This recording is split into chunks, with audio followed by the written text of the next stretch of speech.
Never too early to say Merry Christmas, is it? Hey, guess what? We're going to be celebrating some of your favorite Christmas TV memories with some of your favorite stars. We have Tina Cole, the always effervescent Tina Cole, returning to the Jim Masters show once again, coming to us live. And she's all excited to be here. We love having her here. Of course, she starred as Katie Douglas on My Three Sons and so much more. And Stanley Livingston returning as well. He's a great friend of our series. We love having Stan here. He, of course, was Chip Douglas on My Three Sons, and Herbie J Pilato is here. Herbie is fantastic. Wonderful actor, award-winning author, TV historian, written lots of great books, and this is one of the newest, Christmas TV Memories. We're so excited to have an opportunity to share this and some of your favorite memories and TV shows and specials, and of course, series that you've enjoyed over the years around the holiday time, David Bowie and Bing Crosby. And of course, there's the My Three Sons cast.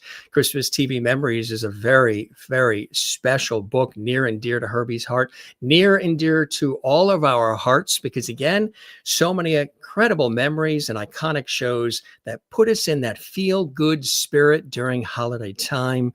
And even Marlo Thomas providing Foreword as well. The lovely Marlo Thomas, Danny Thomas's daughter, of course, married to Phil Donahue, who we just lost. And of course, she was that girl and so much more, and still with us. And we're so happy about that. But we are welcoming right now, gang. We're going to put you in that holiday spirit.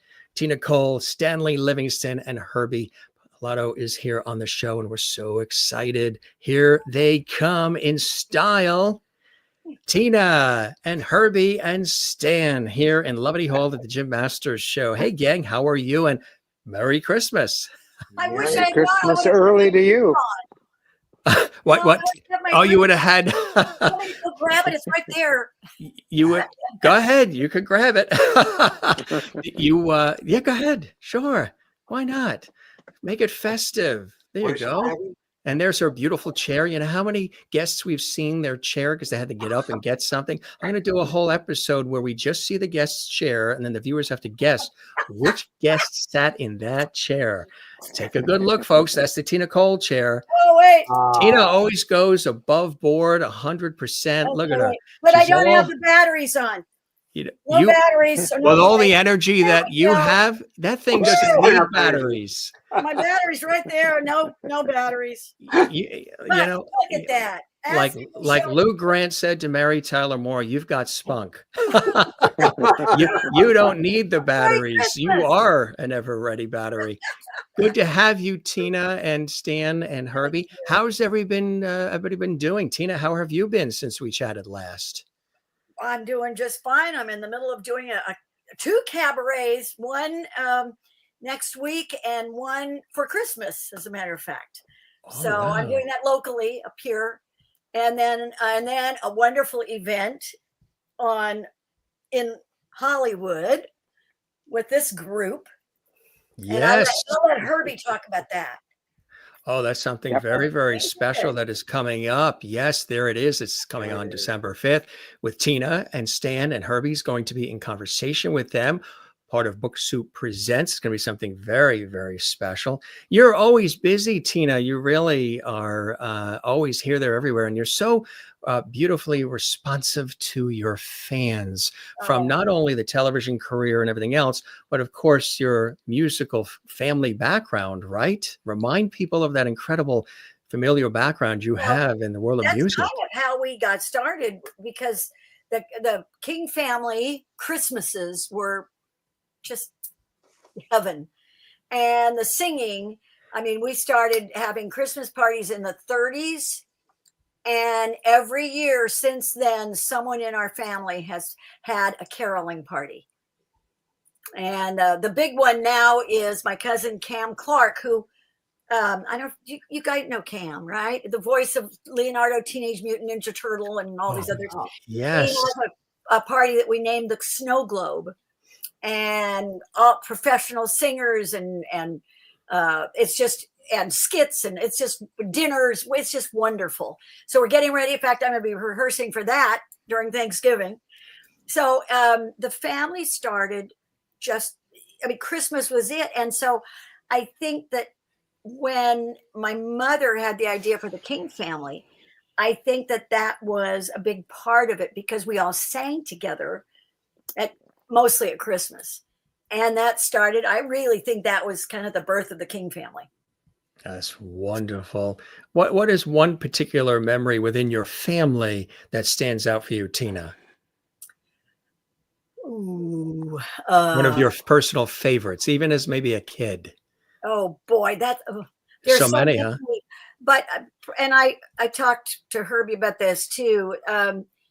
There was a trumpet player and singer with Alvino Ray's band in the 30s and 40s. Every year he wrote, his Christmas card was a carol. And he would come and conduct it at our Christmas party. We would be the first people to sing this wonderful Christmas carol. His name is Albert. And at 32, I think, something like that, we found out that he had throat cancer. And my mother said, these carols cannot, they've got to survive. We need to record them. So my father, Buddy Cole, got all of his equipment, took it to the church. They got in all their singers, their friends, and Al conducted his carols from his wheelchair. Wow. My dad recorded them, sent them off to Columbia Records, where my uncle was head of Columbia at the time. And the first time, caroling, some children see him. He is the father, really, of true American carols. And that's the biggest part of our Christmas is singing those beloved songs. That is what a wonderful and beautiful memory that carries on with you for the ages. That's spectacular. And I don't know a performer who hasn't sung, at least one of his carols. I mean, they're so beautiful. You've always been so blessed to be surrounded by music and entertainment and art and a lot of beautiful things in life, Tina. And I think that is why you have this wonderful energy and passion and thirst for life about you. There's always a shine around you. And I think it's just you've always surrounded by that in your life with your family and the way that you've lived your life. And that's a beautiful thing. That's why people love when you're around, Tina. Oh, thank you. Good old pioneer stock. Pioneer stock, do it every time, right? And right. Stanley, you as well. Thanks so much for joining us. Yeah. And what have you been up to, Stanley, since we chatted last? I'm part of a documentary. Well, not in it. I'm directing it and editing it, but we're in final negotiations, and hopefully we'll be shooting it sometime in January, somewhere in Connecticut, which, boy, that's going to be cold. But yeah, so I wish I could talk more about it, but it's, I can't because of the subject matter and all that. Well, when you are doing that, let me know because we are here in the New York, New Jersey, Connecticut tri-state area. Okay, yeah, definitely. So we'll come Maybe say I hi. can We're right in that area where talk you're about going to it then, be. or we can get together for lunch or something, as they say. My treat, my treat. Yeah, my treat. At least you'll have one day off of craft services, right? Yeah, I ate enough donuts when I was a kid. I can imagine. My entire life. What would be for you, because I know you're going to share so much at the event, but what would be a memory that stands out for you that is one of your favorite Christmas memories, Stanley? Well, it was like what my family did. We started celebrating Christmas early. My mom would always want to set the Christmas tree up the Wednesday before the Thursday that Thanksgiving fell on. So we had our Christmas tree up very early. And we'd decorate it the night before, and it would be there for Thanksgiving and then all through the month of December. So that was kind of cool. And Paula's bugging me to get the Christmas tree up, maybe even a little bit earlier. A little bit older now, so carrying that gigantic tree back into the house every year. We quit getting real ones. We're kind of, I guess, trying to save the trees, I guess you could say. So yeah. We How do you guys decorate your trees? Do you do specific things? Do you have a bunch of like we have some family ordinary ornaments? I used to have a bunch of my mom's, and I do not know what happened to that box. We moved, and for years I had those that were I remember them from when I was 4 or 5 years old that were on our Christmas tree at home. But we made a move about 10 years ago, and some of our things didn't arrive. So by the Right. time I figured it out, yeah, it was too late to point a finger. Paula lost a roll top desk, so she was Oh, really Wow. mad. And Goodness. I uh, lost all my power tools. So go figure. Anyway, yeah. What back to Christmas. company did you use? Because we don't want to use that one. What's that? What company did you use? Because we definitely don't want to use that one. I don't want to mention it on live radio. Um, Yeah. yeah, no, we won't be using them Runaway again. Well, movers. hopefully we won't be doing, I lived in that house 42 years. So when we moved, I found out, I guess I must have been bordering on being a hoarder. So it's like, wait a minute. We thought we were done. And then Paula looked and she goes, What about the attic? I'm like, oh my God. Because forgot we had an attic over the whole house and it had more stuff than was in our house in the attic, except it had to be carried down a flight of stairs and dealt with. So it was like never ending. When it was over, I just said, man, I don't ever want to move again. You know. No. Yeah. No. I'd rather drink poison before I do that. But That's it. And Yeah. Herbie, too. How about you? What are some, in addition to this and this wonderful event that's coming up that we're sharing, what are some other things that you're working on? You always have pen to paper all the time. It's amazing. I love all your work and the nostalgia and celebrating and paying heed to all of these shows and the series and everything that we grew up with. You're a super fan as much as you are a historian. Yeah. And I love that combination, Herbie. How are you and what have you been up to? no, it's I'm very well, and thank you. Love to see you guys and to be with you here. It's really, really a cool thing. I have my Diana Rigg book that just came out as well, One Tough Dame: The Life and Career of Diana Rigg. Oh, let's come back for that one. We'll have you back for that. Oh, I love that. I love that. No, but I've been writing like one book a year for the last 5 years. So I'm like exhausted from the book thing. And I'm just taking a little break from that. And I'm getting back into acting. I'm going to start singing a little bit too, which is really what I originally did Right. when I first came here in the 80s. But one of my first Christmas memories, I mean, I wrote about them all originally in The 12 Best Secrets of Christmas, which is my memoir. And then I knew that I really just had to extend that with the Christmas TV memories. So, When you select the category and the topic of, all these different, you've touched on Elizabeth Montgomery as well. Are these things that you've always enjoyed, or do people say, oh, we hope you write a book on this, or is it a combination? How do you come up with the thought of investing so much time and effort into that particular category? Obviously, doing Christmas TV memories, you had to pull all these memories together and research and this nostalgic way of looking at the holiday. Is it something that comes from your heart and soul that you want to do, or is it a combination of people saying, oh, there needs to be a book on this? well, for me, I mean, I think every writer really, they succeed when they write about what they love. So it all started with Bewitched and in the 1960s. And I just was obsessed with that show, loved Elizabeth.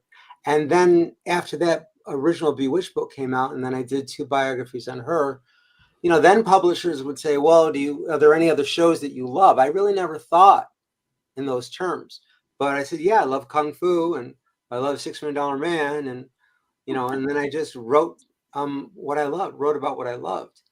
But I never wanted to pigeonhole myself either in too much in one area. So that's why I did like a biography on Sean Connery, which I never ever would have thought to do. I loved him and I loved James Bond, but I never thought I'd write a book about it. But my agent suggested I do something about movies or movie stars instead of TV stars, not to, so I did that.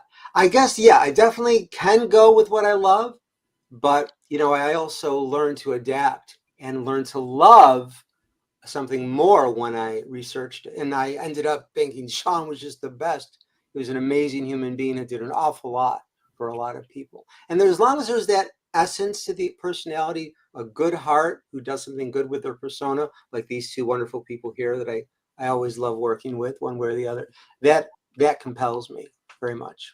That's beautiful. And what's a favorite Christmas or holiday memory for you, either growing up or later years, Herbie? Well, it's got to be Rudolph. I mean, when Yeah. when Rudolph came on in '64, that ignited, Christmas. Okay, it's time to get the tree. Rudolph is on. And there's the picture of Hermie and Rudolph, and his name actually changed halfway through the special. He started out being Herbie the elf, Ah, and then they changed it to Hermie. It was actually a production mistake they never fixed. oh my Oh boy, gosh. wow. That's Yeah. amazing. But Rudolph really did it for me. And the day after we all meet at Book Soup on December 5th will be December 6th, obviously, the exact 60th anniversary of Rudolph Oh, wow. returning to NBC for the first time since it debuted.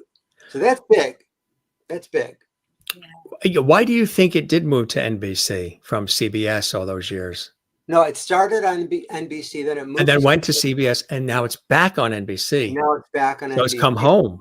for the first time. They had it. There was some kind of, people let things lapse when it comes to contracts and stuff, and I think that's kind of sort of what happened. And then one year they didn't show it at all, and nobody, and Yeah. everybody got upset. It was Right. like, Oh, oh, sure. dear. Yeah. All of them. Frosty the Snowman, all of those Rankin and Bass productions. They were so big at creating those amazing specials that still stand the test of time. So, Rudolph, for you, how about a family memory that you remember? Something in childhood or something special? I was blessed with a beautiful family. My mother and father both had 10 brothers and sisters each. And, every night was a party with cousins. We had our own little, the King Pilato family. Yeah. It was beautiful. It was just absolutely wonderful. And our house was the house after everybody left and, had their own families. They'd still come back to our house for Christmas Eve, Christmas Day, Thanksgiving, of course, Easter. And then, like I said, birthdays. There was a birthday every other day. It was an amazing childhood. Amazing.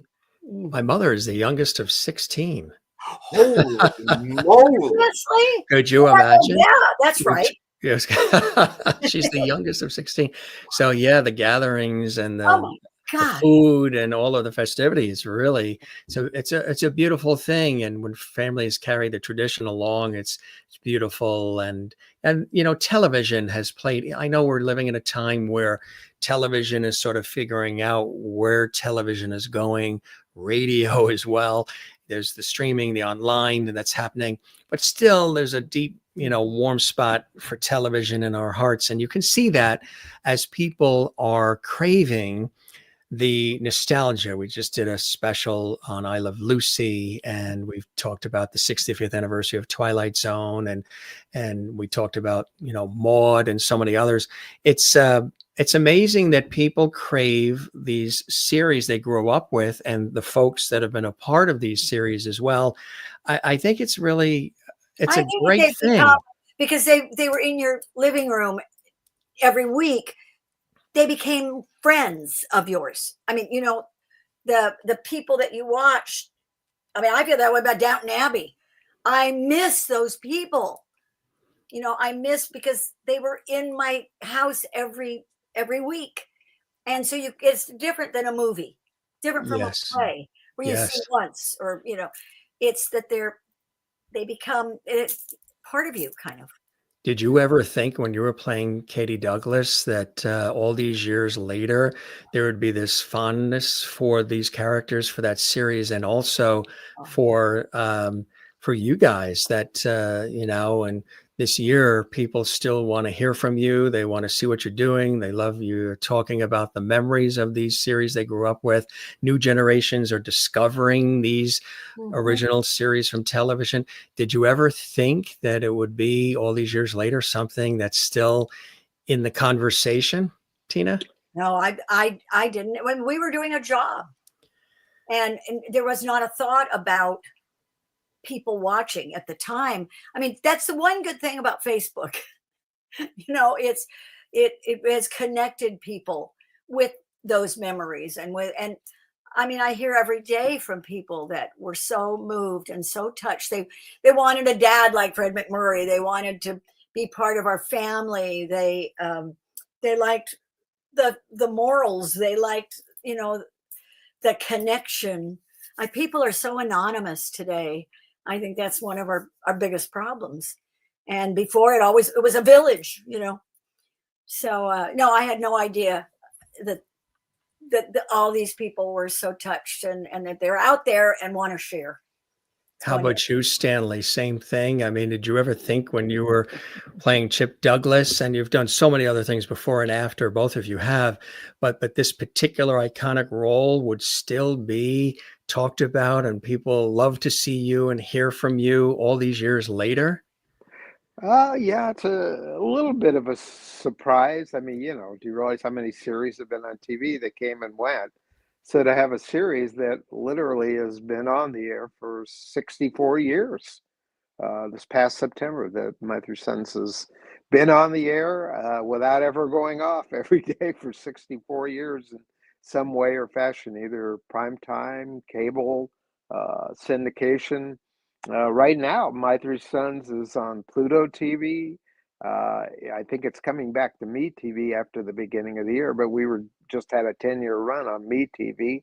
We're on Catchy Comedy TV as part of their daily lineup now, and we're also on Amazon Prime. You can watch the episodes, binge watch them until you drop. So, part of it can't be the same original people that are watching them. I mean, I'm sure a small smattering of those people still want to jog their memory cells, but, we've been introduced to the next generation and the next generation through all these cable companies that still exhibit the show. And I guess it's profitable for them because unless they're making a buck, they wouldn't be showing them. But, they We're also have a not lot of making a buck. material to pick. Huh? Yeah, we're not. That's why we're not making a buck. that's the way it works. If you're the actor, you're the odd man out. Yeah, it's true. The producers make money, the writers make money, the directors make money, the musicians make money, but the people that you actually see and love, we don't make a penny. Zip. Yeah. Nothing. Zip. Something wrong. There's something wrong there. So we get the adoration. We get the feedback. Right. Exactly. The other big problem we had Screen Actors Guild as our union. So yeah, exactly. They took care of themselves at the union, just not the actors. I think it all changed like after what, 1970, 71? Then it was kind of in the late 70s, early 80s. that the cable companies came about, and the networks never saw that as a threat. They said, just let them run. This is going to burn out really quick and nobody's interested. Well, turns out they were wrong. Sumner Redstone, who came up with a lot of different cable companies, VH1, MTV, Nick at Night is how we started, and then TV Land. Well, Nick at Night, that was the first foray into taking old black and white TV shows that the networks didn't believe there was any life in. They got them for a song and a dance if they paid anything at all.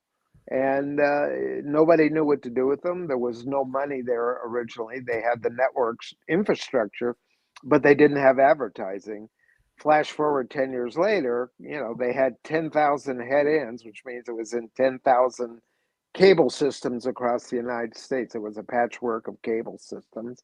Each one of those are on 24 hours a day, showing commercials 24 hours a day. Anyway, 10 years later, the guy who started all that made so much money, he was able to buy CBS, the network that originally made this stuff.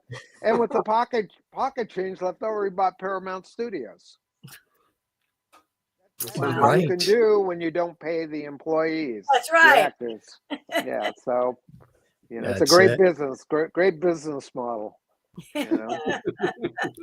Why do you guys think it's so important, especially now and the interesting times we're living in, to reconnect with these kinds of shows, and in this case, the Christmas TV memories, and to watch the shows and things that you guys have been in, Tina and Stanley, and read and follow the work of Herbie, who celebrates these kinds of things, which we try to do here on our show as well. So it's all beautiful work everybody's trying to do to bring us all together. Why do you think it's important to stop, pause, breathe, celebrate, and remember? Tina? Oh boy. I think that that's what feeds our souls. I think that's what's important. We need to be nourished, and I think that nourishes our spirits. There is something, when the holidays come around, people are just nicer. Yeah, you get in the stores and it gets kind of, little, I want that one. No, it's mine. But mostly I've noticed there's a gentleness and I think people they smile more. They're more helpful. I think that's really important. It really is. Stanley, how about you? I tend to think of these shows now. We have shows that are on TV now, and some of them are outrageous, and they're kind of like young adults or teenagers. Our shows are like the grandfathers and grandmothers, that you dearly love your grandmother and grandfather. That's just the cycle of life. And there's a special place in people's heart for shows like this. It's, just like your grandparents take a special place in your heart. Your mom and your dad, but especially your grandparents. And I think our shows are akin to that. It's like looking through a photo album of these old people, but we're on there every day and you get to see us and you get to see what we look like when we were young. And I think a lot of those shows were very heartwarming when they were written and still connect. If you have a family and you're in your 20s and 30s and have kids, you immediately connect to it because the people in the show are your age, not really in real life, but on TV. But yeah, I feel like we're the grandparents of TV. I love that. Wow, that's great. That's a good, I yeah. like that.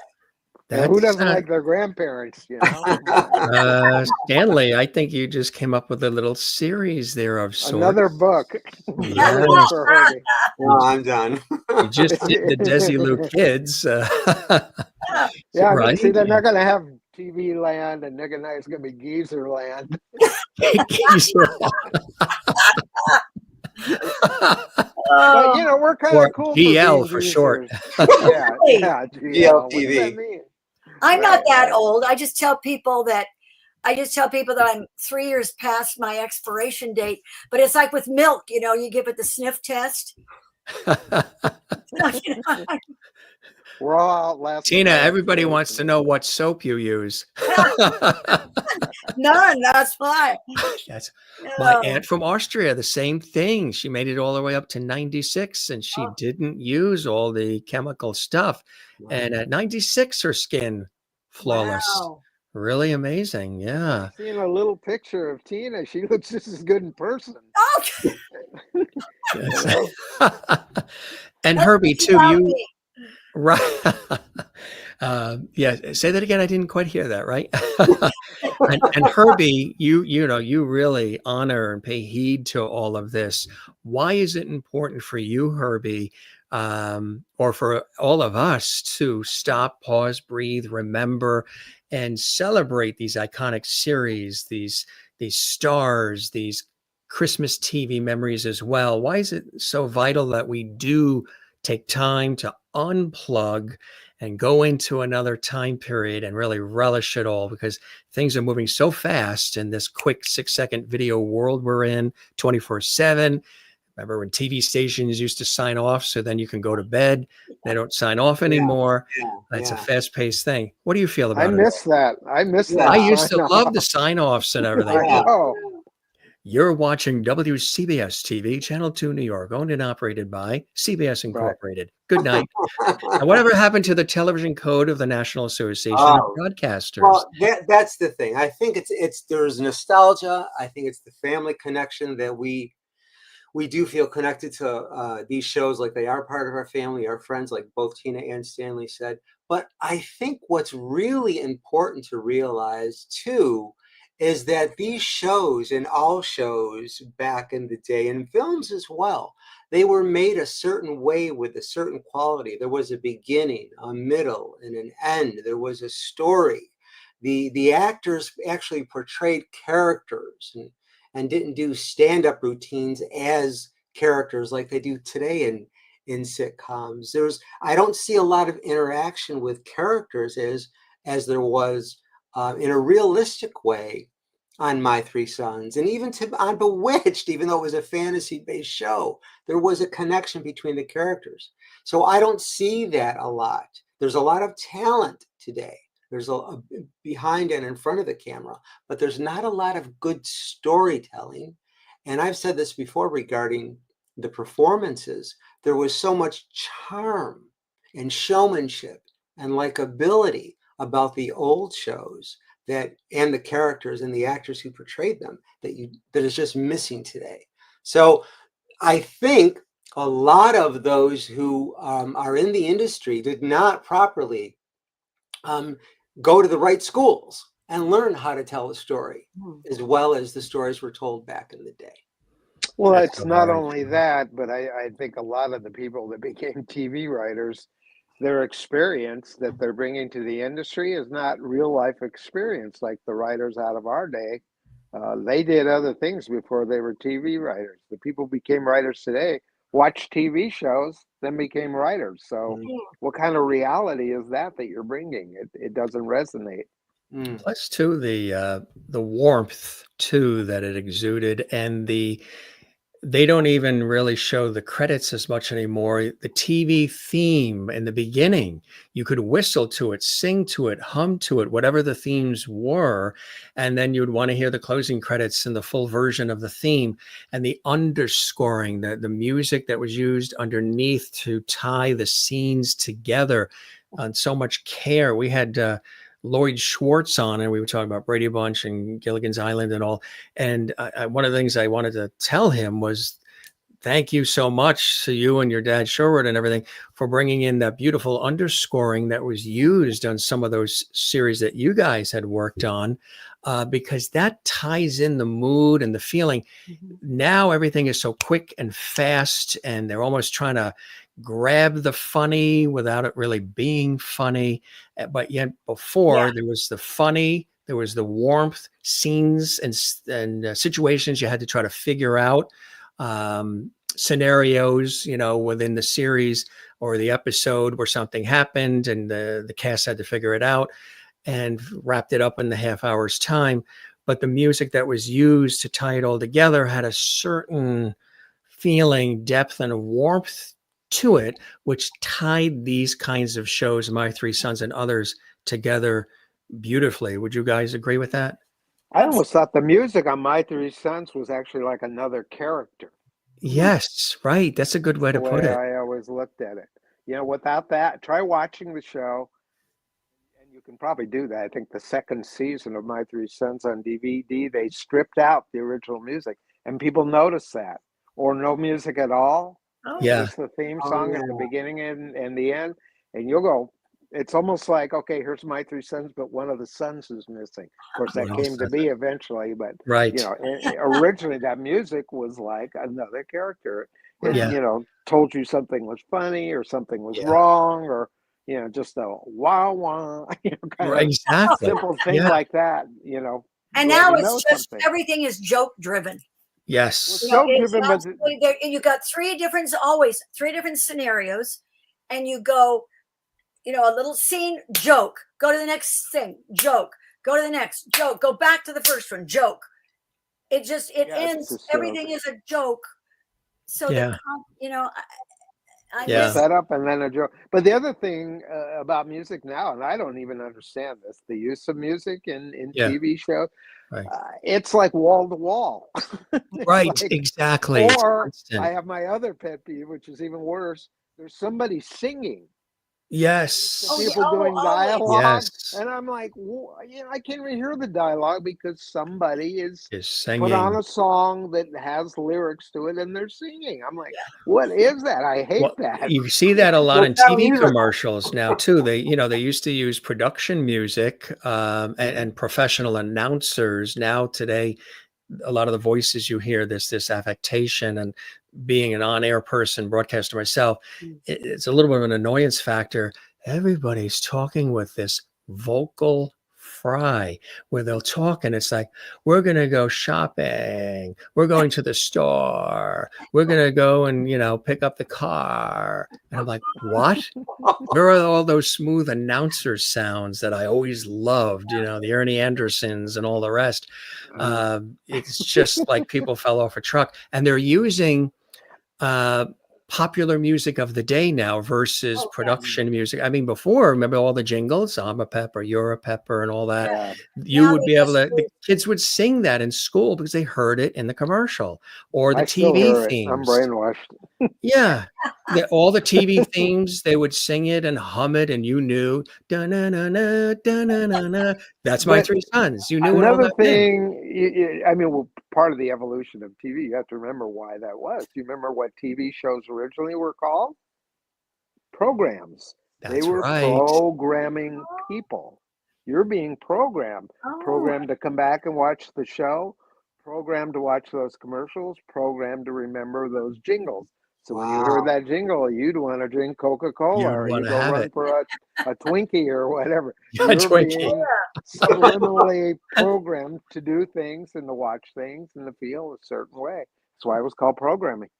It was I mean, all that's what it fun. was all about was commercials. It was the TV shows that were Yes, the interruptions. right. They were the interruptions Because between the there was the commercials. lunch boxes and the Saturday morning oh, cartoons and the Yeah. T-shirts and all the branding that went with the shows oftentimes as well. And then with Christmas as well. Herbie, when you wanted to put together Christmas TV memories, tell us about, how it all came together and what it was like researching it. How did you know what to include, what to really celebrate? And truly, congratulations on it. The last time you were on the show, you were telling me that you were working on this, and I was very excited about it. It's also available on Audible as well, folks, too. So he's got you covered everywhere, as Herbie always does. And also, isn't Marlo Thomas involved? Yeah, she has written the Yes. foreword, a beautiful foreword to the book. Because she did, it's It Happened One Christmas, which was a TV remake of It's a Wonderful Life. yeah. And then there was a That Girl episode. She had a couple Christmas episodes. She did an animated special with her dad, an animated Christmas special. And then she did something else too, in the variety sense. Oh, she did another TV movie recently on the Hallmark Channel. So she was so intrinsically involved. I knew I had to ask her to write the foreword. And when she said yes, I was just completely blown away. And it's just so beautiful. But the research, I mean, if I covered every single Christmas TV show or special that was ever produced, the book would be like 2,000 pages. It would be How did crazy. you know how to narrow that down? So difficult. Well, I think it goes back to what I felt compelled personally to do. So I thought about, okay, I sat back, what do I want to read about as a TV fan at Christmas? And I picked all the top animated specials. I picked all the top music variety shows and specials. I picked all the episodic shows. I picked all the TV movies that stood out mostly. And I focused on those, and I wanted to make sure that I got people like Tina involved. And, there's a guy who did The Adventures of Ozzie and Harriet. He did a book about Ozzie Nelson, and he helped me tremendously with the Ozzie and Harriet Christmas episodes, which Stanley was in. They never did a My Three Sons I was Christmas. going to say we never did My Three Sons Christmas or But Thanksgiving or anything. Stanley did Ozzie Yeah, and the Harriet. that was my first acting job actually was that Amazing. particular episode where Ozzie was selling Christmas trees in his backyard to make some extra Right. money at Christmas time. And he's got a prospective client out there and he's looking at this sea of Christmas trees and all waltzes like about 10 little kids with backpacks and fishing poles and our sleeping bags. And, you know, I got to say, sure was mighty good camping in there, Mr. Nelson. And he's kind of just looking, what the heck? But that was my very first job where I had a line. So I was able to join the Screen Actors Guild out of that little gig. You know what I think about often, the Christmas shows now are just disjointed rock and roll or whatever. I mean, there are very few. I think that's why the King family stood out, because we were a real family, and it wasn't just a bunch of, you know, people hired to put on, you know, a music concert.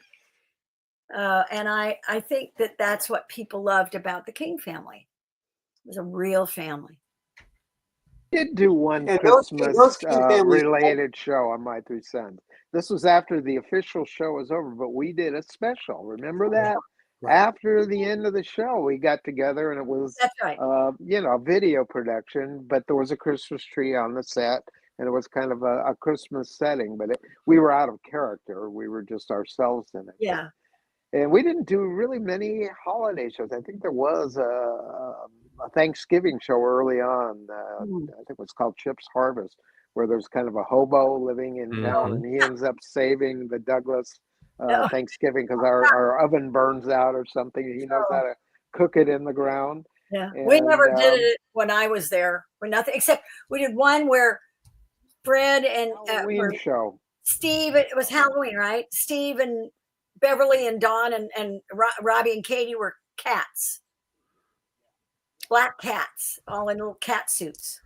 That's why we didn't do any kind of, you know, holiday shows, because those, you know, resonate later. But it seemed like the production almost did that on purpose, just not to offend anybody, or just, you know, they just steered away from that kind of stuff.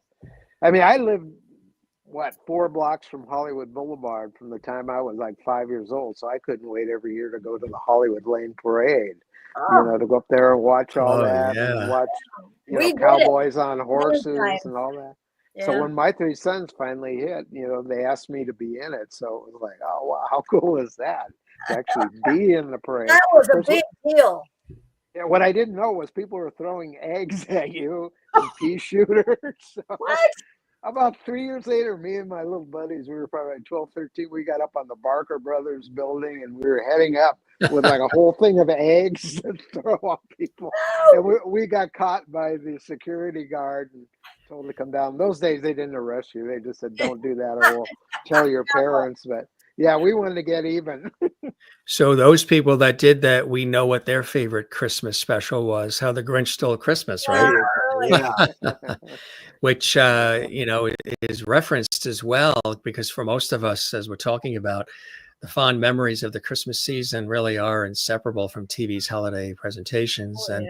You know, the world loves everything from the iconic cartoons, How the Grinch Stole Christmas, Charlie Brown Christmas, to the groundbreaking Julia sitcom segment, I'm Dreaming of a Black Christmas, and Christmas in Rockefeller Center as well. And of course, they'll be lighting that tree. The tree this year comes from It's a beautiful story that they're going to light very soon in New York City at 30 Rock and Rockefeller Center. Came from New England. It came from West Stockbridge, Massachusetts. Husband and wife, kids grown. And the husband had always said, this beautiful tree in our yard, we want to give to Rockefeller Center for Christmas.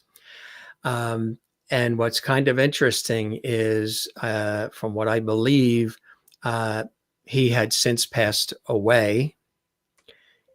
Just before that tree, which arrived in New York City at Rockefeller Center a couple of days ago, the wife had a stroke.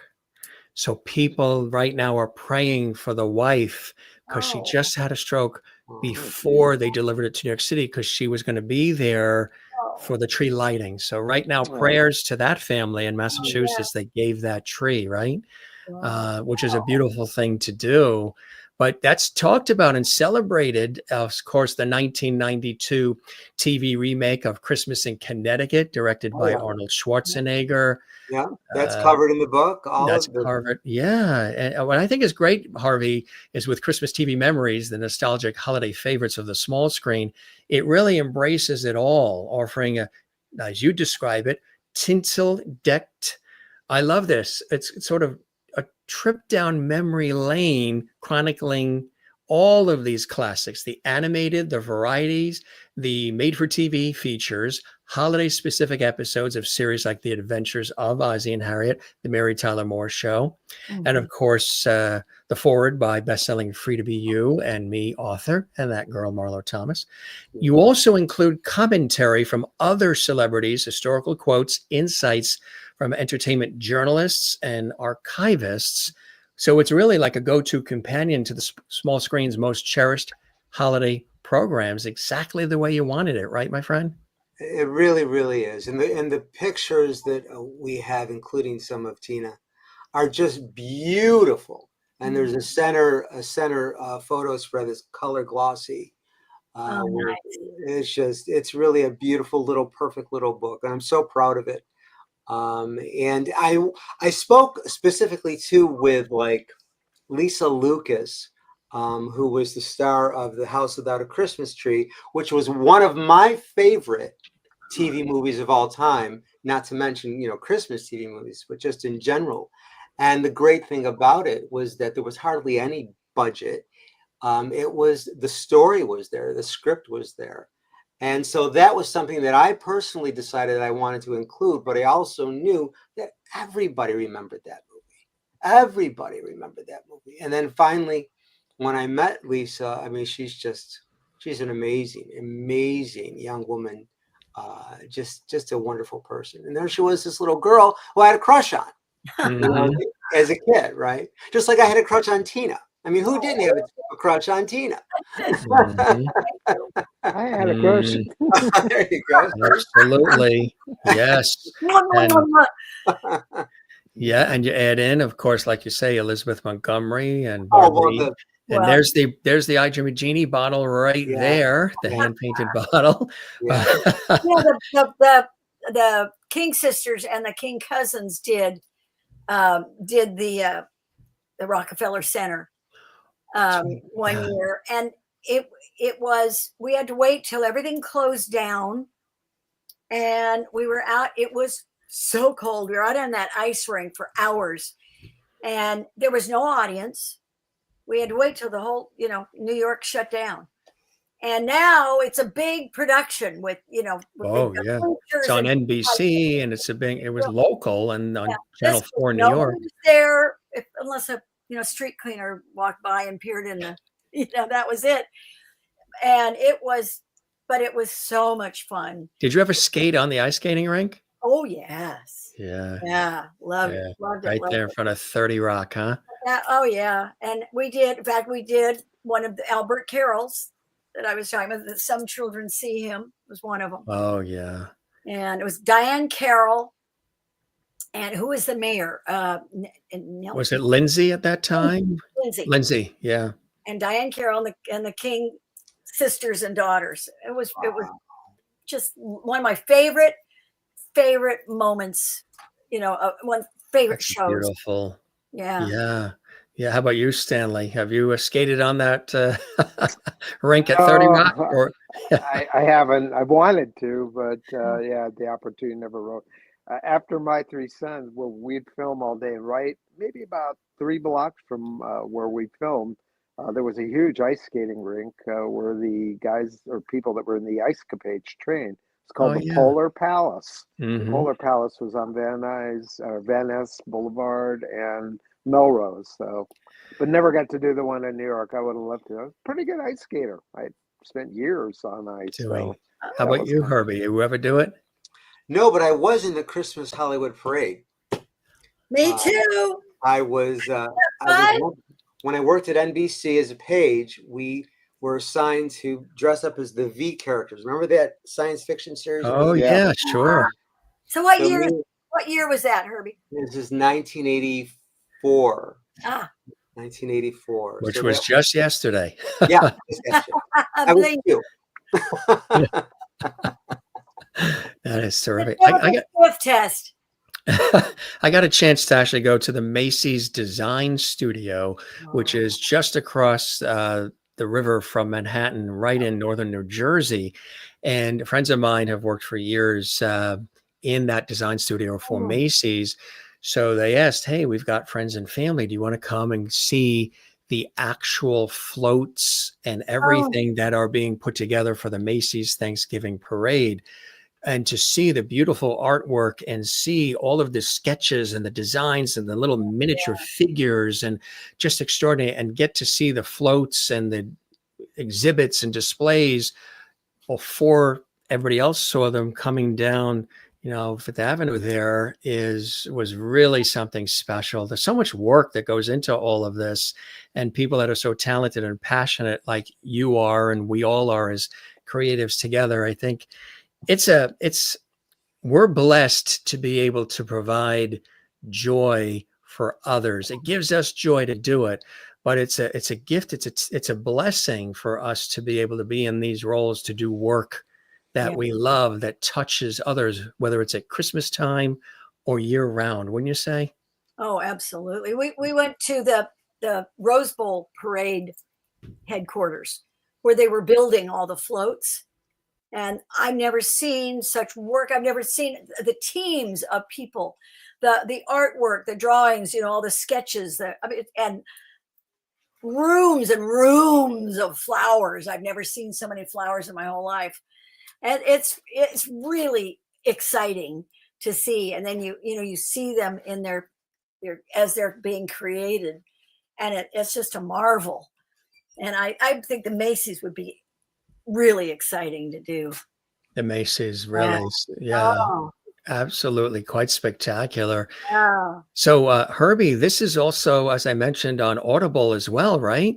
Yes, it is. And you can actually get it through Amazon.com or Barnes and Noble, or you can get it personally signed by me, even the Audible one, because we have CDs available too, not just on without a CD. So. Some of the other specials, of course, that moment when Oh, Bing Crosby Yeah. and David Bowie came together, which was amazing. two generations blended together in what was an iconic piece of television, right?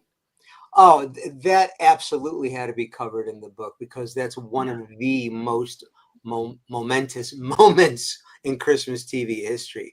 Like you said, that brought generations together, and anything that brings worlds together in a united way is a beautiful thing. Anything like that is a holiday, celebration. So for it to be Christmas and have it happen it was magical. Yes. Yes. Absolutely. Yeah. On so many different levels. And of course, like you say, you can't have everything in the book, but there were all the Andy Williams Christmas specials, which were wonderful. Yes, Perry Como, yes. Bob Hope did specials. Those Andy Williams specials, there was something magical about those, huh? Oh, absolutely. I think of him as Christmas. Yeah. But how Mr. can you have Christmas, Christmas without Andy Mr. Williams Christmas, right? or Johnny Absolutely. I Mathis? don't hear the most wonderful time of the year. It's not Christmas. Yeah, Right. that's right. That's right. No, it was, I mean, when Bob Hope went to Vietnam, I mean, when the world was suffering in tremendous ways, there he was uniting not just the country, but the world. Those were just tremendous, tremendous specials. And it showed how celebrities reach out beyond, their personas on television, and they're just real people. I saw that Raquel Welch not only was gorgeous, but that she was also a caring human being, and that she would go and on these shows with Bob and along with all the other celebrities. No, just magical, magical, magical all the way around. Absolutely. Well, I want to talk about book soup. Oh yeah. Yes, that's coming up. Absolutely. How did you come up with the idea of putting this all together, Herbie? This is really something magical that's coming up that the Jim Masters Show, thumbs up on this one, folks. Get there and see these fabulous folks. Well, this really is going back to how things began, because I started doing live events back in 2013 with Stanley. He was one of my first live event guests at the Burbank Barnes and Noble with Karen Richmond. Right. Right? You were, I mean, also too at like Larry Edmonds Yes. in I Hollywood. lived down the street from Larry Edmonds, so I knew about Larry Edmonds in the 1950s. Oh, well, I Been wasn't going there it up. for that, but All my movie books, I have a movie book collection, so all about 90% of it from Larry Edmonds. oh, it's a great, great store. But yeah, so I just started, doing those live events then, and it was very similar. Then I started doing them weekly at the Burbank Barnes and Noble, and then that led to my show. Then again with Herbie J Pilato on Amazon Prime, we did just one season, but it was a sweet little show. And so now this is probably going to be one of the last book signings that I'm going to do for a while. So I wanted to make it special for sure, and we might have a couple other celebrity special guests that I haven't mentioned yet. So we'll see. You're not leaving the country, are you? Because Well, so tell them verbally where it is, when Okay. it is, all of that. They need that Thank you. information. and we've been Thank you. showing on the screen. Yeah, There is Yeah, your. but It's going to be at Book Soup on December 5th, Thursday, December 5th in Los Angeles at Book Soup at 7 p.m.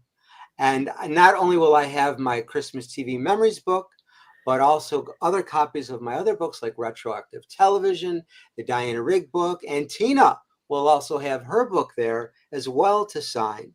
and King Family with the retrospective, the Christmas King Family DVD too. Awesome. Oh, that's going to be Or spectacular. maybe we can get Tina to do a song. We'll see. How beautiful that would be. Tina, do you have one of your books right around you? You can show it on screen. I know we've had you on talking about your book, but for new viewers, maybe we can show it and Thank you. Yes. tell us a little bit about it. Tell us a little bit about it. It's called My Three Lives. It is it's just my memoir. It's takes me from a baby till a year ago, or 2 years ago.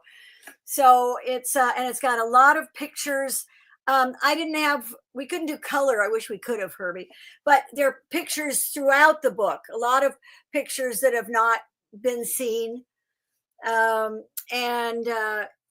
even got some recipes in the back, and I've got my most famous shepherd's pie that we always make for Christmas.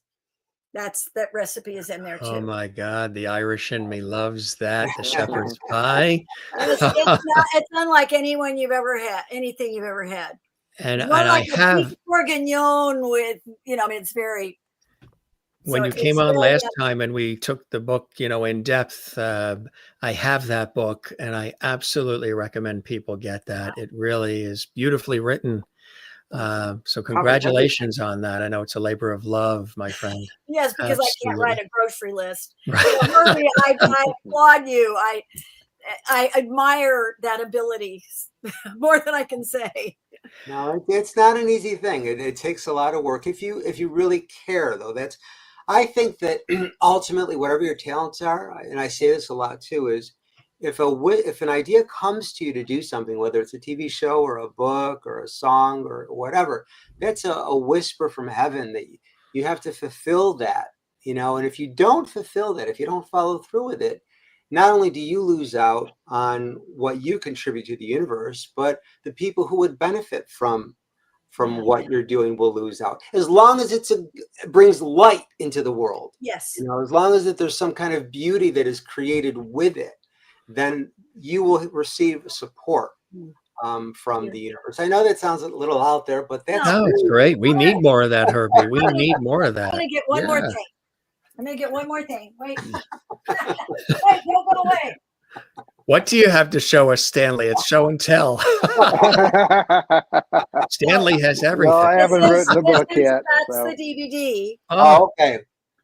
Great. Very cool. Look at that. We'll do a close-up on that. Yeah, sorry, the wrap's on there, but I'll be tell us a little bit about it. A retrospective was done in 2009 for PBS that covered all of our different Christmas specials. Yes, and I co-hosted for one of the PBS stations here in the Northeast. Oh, did you? That special. And yes, they were showing that. They were looking back at the Lawrence Welk and their Oh, wow. specials. They Yeah. were pulling out Andy Williams. They were looking back at all of the Oh, specials. And back in 2009, that was so well I received. want a copy of that, Tina. The phone lines, bring people it were in. calling in and they were, Yeah. getting the pledges for PBS to get that. Oh, yes. They This were, also the has phone lines were off the hook. this has other a couple of other of our Christmas specials, even our Thanksgiving special. So Very yes, nice. So I'll bring you one. Please. that is Absolutely. beautiful. That is beautiful. All these great things are terrific to add to your collection, everybody. We have some of the stars keeping things alive, all of these fantastic things and memories that we're talking about here from television, from Christmas, and so much more. I don't want to keep you guys too long because I know, Tina, Yeah, you got to scoot off. I've got a cabaret that. Yes, you got the I've got a cabaret. Say that again. Tell people about that real quick. Well, it's in Lincoln, California, which is about half an hour from Sacramento, where I live. I've become involved with a wonderful theater group, community theater. And once a year, we just did Titanic, the musical, which was amazing. Wow. And we always do a cabaret. This one is Bewitched, Bothered, and Bewildered. It's all songs from all the different phases of love to breaking the whole relationship of love through Broadway musical songs. So beautiful. It's going to be for the next 2 weeks. Well, congratulations. I know you have to scoot off for that. Thank you so much once again for being so kind and sweet and fun and engaging and giving us this generosity of your time and your wit and wisdom. Always love having you here, Tina, and advanced best of the holidays and Merry Christmas to you and your family as well. You too. And Herbie and Stan, I'll see you soon. Yes, you That's will. right. Looking forward to it. Me too. Right. Tina, thanks so much for being with us. Really a pleasure. And I hope you enjoyed the time with me and us as I have with you. You're one of the best in your field. Absolutely. It's more fun to talk to you than almost anybody that I've ever interviewed with. My father told me something when I was 7 years old. I'm the fifth James. He said, Jimmy, always remember to say thank you when somebody says kind words. Then ask them to please put those words in writing and address it management. Wow, you got it. Thank you, Tina. We love you. Come see us again. Best of the holidays and knock 'em dead at the cabaret. Thanks. Bye-bye. Stanley as well. Always a pleasure to have you here, my friend. Are you going to be doing any cabarets, singing and dancing coming up? Or well, if you want to clear the house out, I can do that. I've given up on that career trajectory a long time ago. Sold my 2 guitars and had a kid, bought a movie camera, and kept going in that direction instead. I would love to been a singer, but and I know music to a certain degree. I understand it and can play it to some degree, but I don't have a voice. What is amazing about Stanley, though, he's done so much beyond My Three Sons. I mean, he's just done so much. Well, yes, I've moved from thing to thing. I mean, being on My Three Sons opened my eyes to a lot of other possibilities besides being an actor. I was there and I was just connected to what we were doing. I wasn't off doing drugs or, not paying attention. I got interested in, how do you put this together? How do you make a movie? How do you make a TV show? How does that camera work? What do you write on there for the laboratory procedures to develop it and make work prints? How do you edit it? And, before I knew it, after 3-4 years of doing that, I, found out I knew what I was doing, formed a production company and, just did whatever came my way. I would do it. I didn't say no to anything. I still don't. Rarely don't. But would you do us a favor, though? Would you say, see you later, Mr. Nelson, before you leave? Ooh. Really good seeing you, Mr. Nelson. See you later.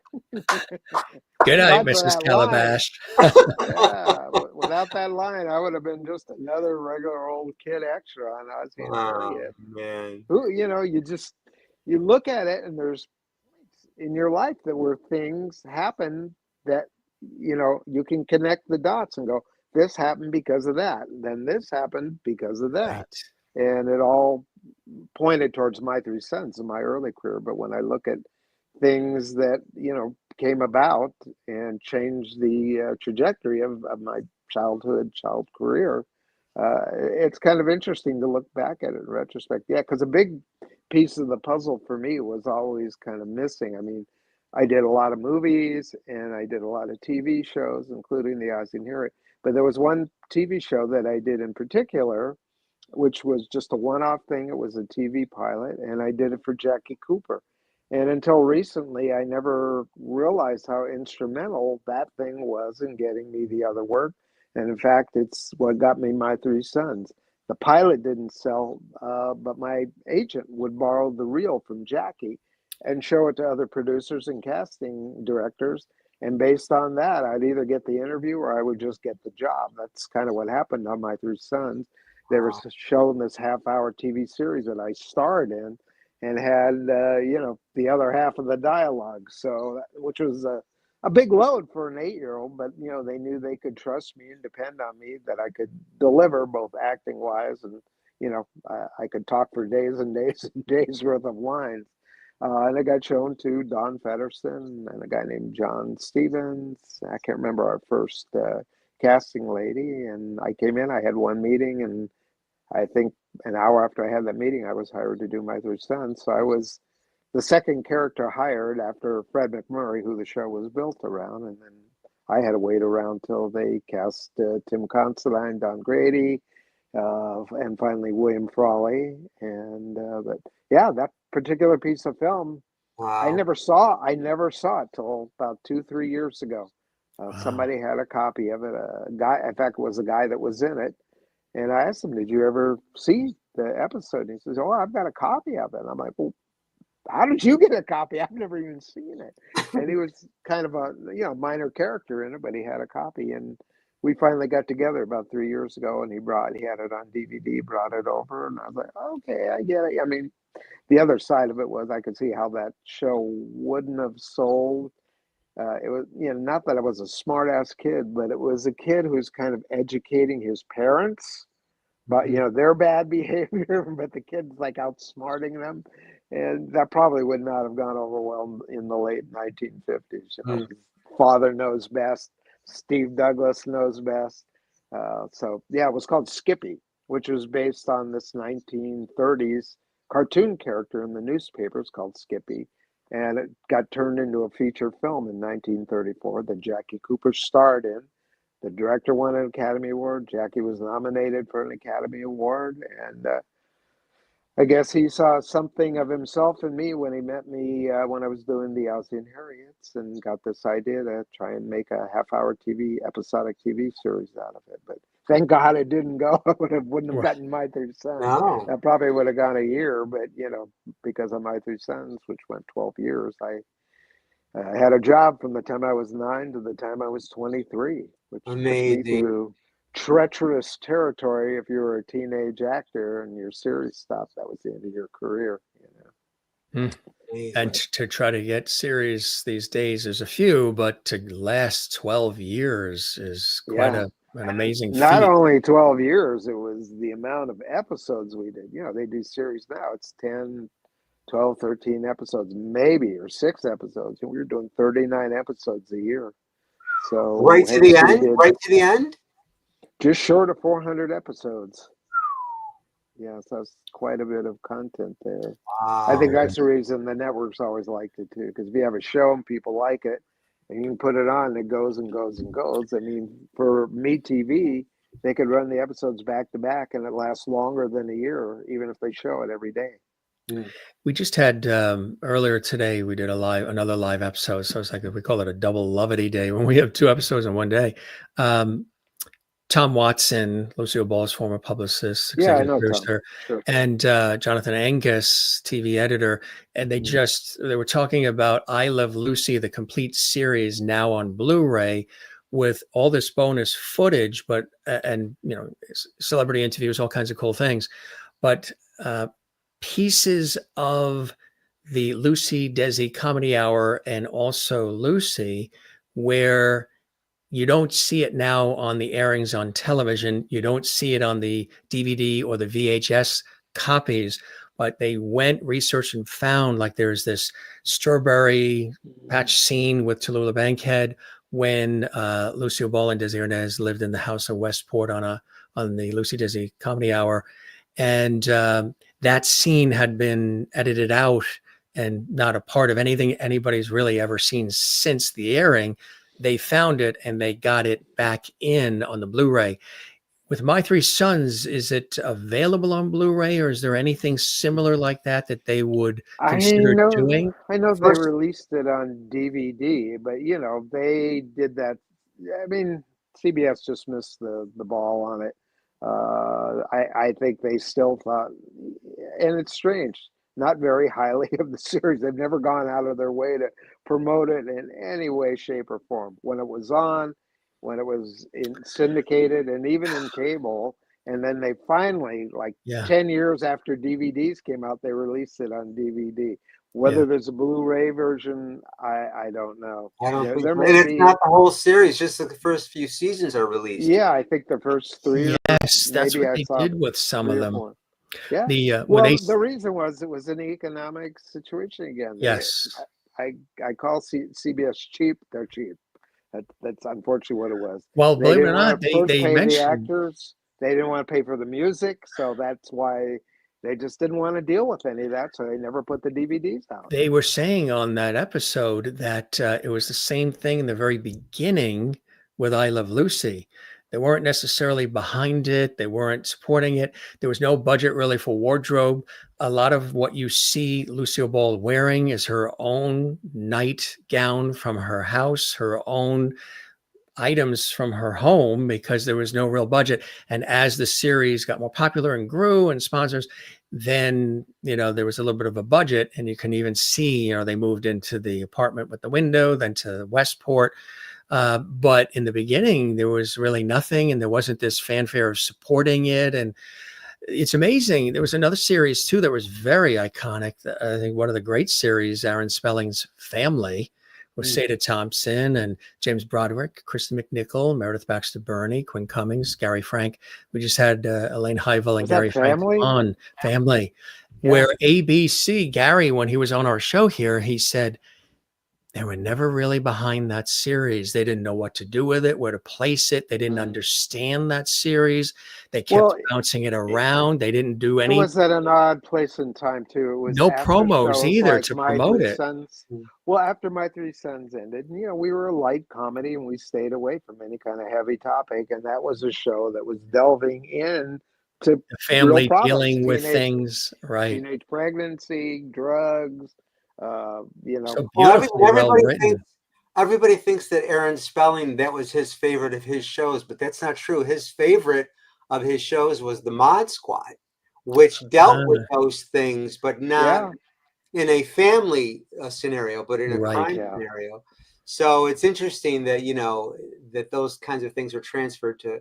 I loved Family, though. It was a great series. Yeah. Well, then there was All in the Family. There was All in the Family. The other way. Can you imagine if Uncle Charlie had been the Archie Bunker? Steve Douglas, we got to get this guy and gag him, man. He's talking too much. I thought of you, Stanley, and I told that story, and I think Lucy Arnaz mentioned it too, but you were the first to mention it on our show.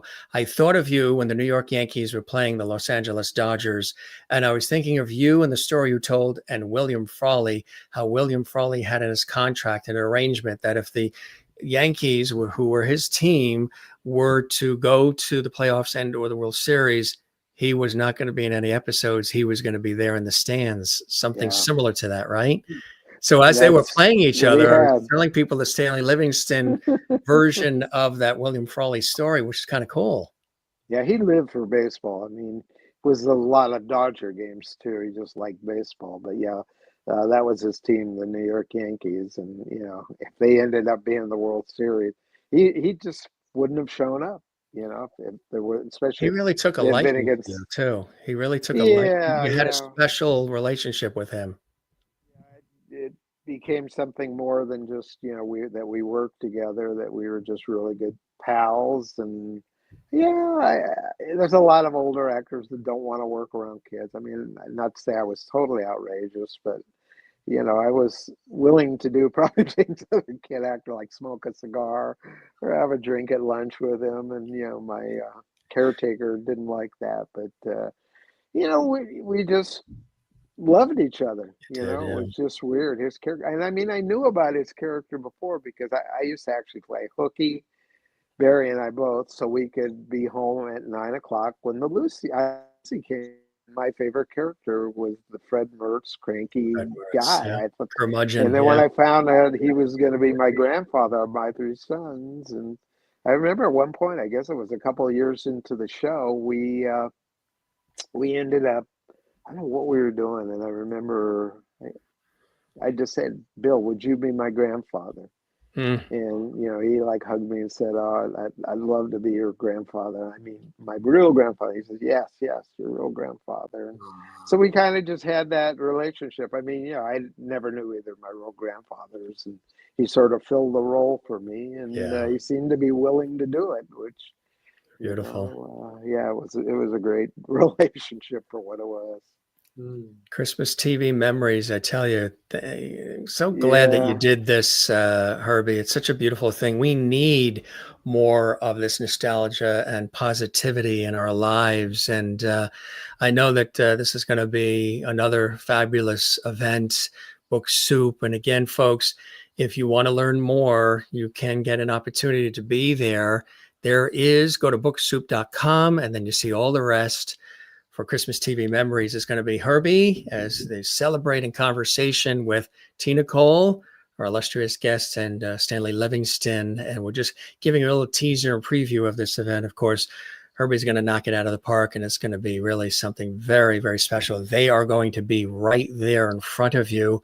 So they're going to talk, they're going to share, they're going to laugh. It's going to be a lot of memories, can ask questions. It's always a warm event. It's not like they're up here and you're down here and you don't get any access. Everybody and Stan and Tina are some of the most affable people you will meet in this industry, where some people are like, okay, I did that 30, 40, 50 years ago. I'm not interested. They're right there. They say hello. They're very gracious. And that's why we love having them here on the show as well. And there's going to be Christmas cookies. Wait, Christmas cookies. That's my thing. Are you baking them, Herbie? No, I'm not baking. He's off that night. Also on Audible, folks, as well. If you're not able to make it to the event, but something very, very special. Don't want to keep you guys because we're great nostalgic guys. We'd have a conversation, put a pot of coffee on. Always love seeing you both. And like I said, we'll keep the porch light on for you like we did last time. You are welcome back. Even if you just want to say hi or excited about something new that you're doing, doesn't have to be anything elaborate. Come back and see us. The viewers love it. They've been commenting throughout the show. We've been sprinkling in some of their live comments from around the world. Many of them very excited about the event. Many of them also very excited about the book, and they're already running to Amazon to place orders as well, which is very, very nice. Let's make it a bestseller. That's right. Well, this episode of the Jim Master Show Entertainment Lifestyle Celebrity Talk Show series, let's go viral and let's make that book a bestseller. It takes a village, doesn't it? Yes, it does. I feel like a recurring character on your show. Yeah, you are one of our in-house go-to favorites, Mr. Livingston. You have become one of the fan favorites. He's one of the sweethearts of Hollywood. It's the truth. He's a great, great human being. I will tell you right now, you are not a geezer. No, he is not a geezer. Look, he went to black. Well, There anybody were. tuning in who's just tuning in now, there's a whole story to that Stanley mentioned earlier. Yeah, Yeah. his phone, whenever he got a phone Just- call, everybody, he would black out. He would just, yeah, his Wi-Fi gets crazy, but his phone, yeah, somebody dials in and his phone, oh, here he goes back. That was perfectly timed. You Perfectly did that timed. so beautifully. You We can had to use laugh that. with that, Stanley, because I said, you are definitely not a geezer. And then you faded to black. Right. The heck with you. And then I told people, in case you're just tuning in now, there's a whole story Stanley said earlier. I'm not saying he's a geezer. He said he's a geezer. That was Well, funny. thanks You timed that thanks. perfectly. You are a I'm pro. surprised I didn't drop out more often. Usually my afternoons are nothing but phone calls. I So just to only uh, disappear 3 times is a record. that's not too bad. Yeah, everybody just sending their love and saying they love this and they really enjoyed it. And you guys are the best. So definitely come back and see us. We loved having you here. Congratulations on everything that you're doing. And we thank Tina for joining us earlier. And Herbie, again, so beautiful that you're putting this together to get us all in that fabulous holiday spirit. Keep writing those books. Keep taking us down memory lane, my friend, and come back and see us again, Herbie. Thank you. I'll Thank see you in a Jim, very couple of much. weeks, Herb. See you in a Okay, couple of Jen. weeks. All right, man. We loved Bless- having you here. And again, it's a pleasure. And I hope you enjoyed the time with me as much as I have with you, Herbie. Loved it. You're a pro all the way, Jim. Thank you. I appreciate that. And Stan, thank you as well You for got it. stopping by. Always a pleasure here. And you have a home here with us. And thanks Thank for you. all of your generosity of time as well. Hope you enjoy the time with me as much as I have with you as well. Oh yeah, no, I really do. See you later. Be Bye, well. guys. All right, everybody, all the lovelies, say goodbye to Stan and Herbie. Thanks again, Herbie. You're the best. I really appreciate it. Thank you, Jim. Merry Christmas. Merry Christmas, and we'll talk again soon. Okay. Bye-bye. Herbie J Pilato and Tina Cole and Stanley Livingston joining us here on the Jim Masters Show live entertainment lifestyle celebrity talk show series. Hey guys, did you enjoy this episode? All the memories, all the laughs. These shows aren't scripted. We do this impromptu, free flowing, and we have a good time. Definitely give this episode a like. Click like right there on the YouTube channel. This episode is archived on our YouTube channel, Jim Masters TV. If you missed any of it, joined us late, you can see the whole thing on our YouTube channel, Jim Masters TV. Subscribe to our YouTube channel. We would love that. That helps us grow. Drop a comment below, right below this episode. Drop a comment right down there. What are some of your favorite Christmas TV shows, Christmas TV series, episodes, specials? Whether it's Andy Williams or maybe specials from the actual TV series themselves, some of your favorite episodes. We talked about some of them, some of your favorite TV commercials. Remember, Kraft Foods used to sponsor a lot of the specials. Hallmark does beautiful specials as well. But we took you down memory lane. Of course, so many of our favorite TV specials, Dick Van Dyke and the Brady Bunch, and so many of them had some beautiful, touching and heartwarming Christmas themed episodes. So we're taking you down a memory lane with Herbie and Tina and Stanley, which was really something extra, extra special. Yeah, it was just beautiful. And we celebrate Herbie's book. And again, the event that's coming up on December 5th, which is really great. Tina Cole, who played Katie Douglas on My Three Sons. Stanley Livingston, who played Chip Douglas on My Three Sons, and actor, TV historian, and author Herbie J Pilato, special guests on this episode of the Jim Masters Show live. And we hope you enjoyed it. And again, here's another little bit on the upcoming event. Now, if you're watching this after December 5th, this will have already been past tense, but we hope you enjoyed this fabulous episode with these great guests, December 5th at Book Soup. And that's at 7 p.m. Enjoy. If you're headed out to that, you're going to love it. And again, book also on Audible. And there it is, Christmas TV Memories, nostalgic holiday favorites of the small screen. Hope you enjoyed that. We were referencing I Love Lucy. We just did an episode earlier today celebrating I Love Lucy. with Lucille Ball's former publicist, Thomas J. Watson, and Jonathan Angus, television editor, about the complete I Love Lucy series on DVD. Well, it's already on DVD, Blu-ray with bonus footage. Check that out if you enjoy that. And if you do enjoy nostalgia, recently Keith Thibodeau, who played Little Ricky from I Love Lucy, was on our show. And just the other night, we had an amazing tribute to Andy Gibb, the wonderful music pop icon Andy Gibb, who we lost way too early.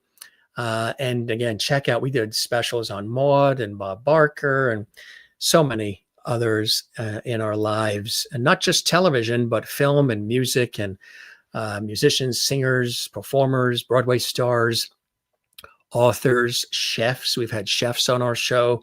We talk a lot of food around here. And check it all out at Binge Watch on the YouTube channel, Jim Masters TV. Thanks to Tina, Stanley, and Herbie. And thanks to you. I am your host, Jim Masters. It's always a pleasure to have you with us here in what we call Lovely Hall. Curly says, thanks all. Thank you, Curly. And if this is your first time here, welcome to the Jim Masters Show live. And you guys are great. Thanks for all of these terrific comments we see coming in here as well. A lot of comments. They're coming in the chat section, for folks that are watching live, but do also leave us a comment in the comment section right underneath the episode, whether you're watching live and have commented in the chat room. If you can leave a comment below as well, that helps us. If you didn't get a chance to comment as well during the live show, leave a comment as well. What are some of your favorite Christmas memories? Even your own personal memories. What are some of the memories that you have of watching these shows, these specials, and everything else? Yes, Lovity does rock, Maureen. It's one of our catchphrases here. And yeah, good stuff. We love having you here, seeing a lot of these comments coming in here. And wow, look at all that. Yes, Merry Christmas and a Happy New Year. Happy Hanukkah to everybody. I know it's a little early. We haven't even had Thanksgiving yet, but we wanted to get you in the spirit. And of course, this event with Christmas TV Memories is coming up. So cool stuff. So come see us again. We're going to keep that porch light open and on and available, shining for you. Don't forget, you can also follow us, the Jim Masters Show, and me, your host, on Instagram.